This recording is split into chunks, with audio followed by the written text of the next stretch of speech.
Имате интернет сайт на френски и бихте искали да получите повече посещения.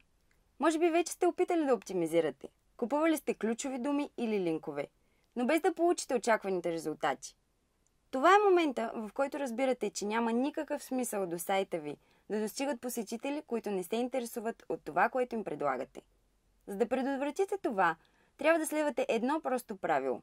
Направете така, че посетителите на сайта ви да намират само и единствено това, което са потърсили.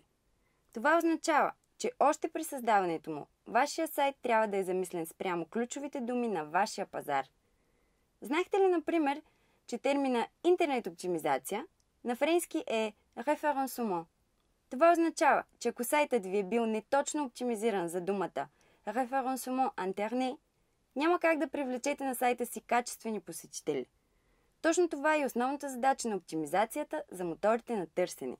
SEO е набор от инструменти, тактики, пазарни анализи, стратегии за съдържание и линкове, които имат за цел да привлекат на вашия сайт посетители, които по-лесно да се превърнат в клиенти. Свържете се с нас за провеждането на обучение, за създаването на вашата стратегия за оптимизация или за да работим заедно с вас по специфичен проект.